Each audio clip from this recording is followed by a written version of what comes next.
Hi everyone, I'm Josh with the Albuquerque Public Library, and this is Quick Science You Can Do at Home. Today's activity, flying orbs.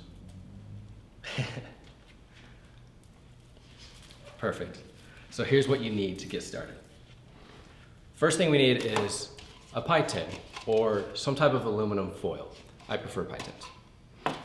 Some tape and scissors, a styrofoam cup, and you can go down to the grocery store and get a really thin, light plastic bag. I prefer to use aluminum mylar. Now, aluminum mylar can be found in your first aid kits as space blankets, or those shiny metallic balloons are also made of the same material.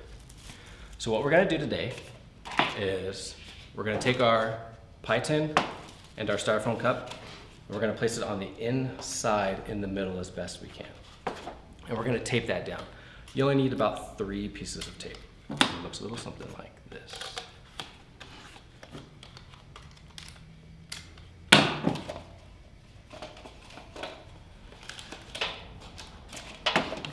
Just enough adhesive to hold it to the plate itself.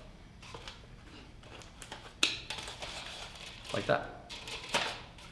The next thing we're gonna need is styrofoam.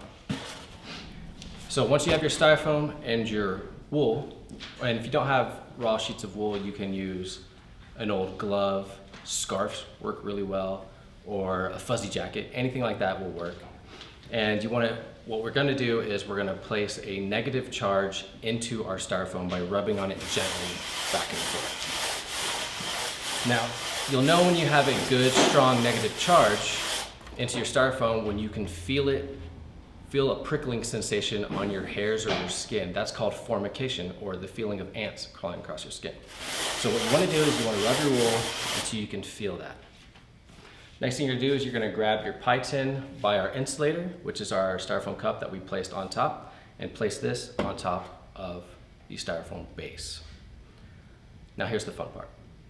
You ever gone down a plastic slide wearing a big winter jacket and you hear pops all the way down? That's static electricity.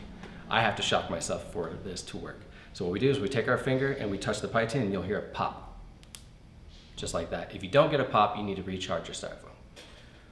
Be careful when you pick this up that you only hold it by the handle and that the plastic pie tin doesn't touch anything, otherwise we'll lose our charge. So what actually happened was this was negatively charged, and when I shocked myself, I absorbed that negative charge into my body, leaving our pie tin positively charged. So then you grab your aluminum mylar. In this case, I have some Christmas tree tinsel that I tied together into an orb. And when I drop it onto our pie tin, it's gonna steal some of that positive charge and then repel. Just like that. So there you go. There's your quick science of the day. I'm Josh. We'll see you in the next video.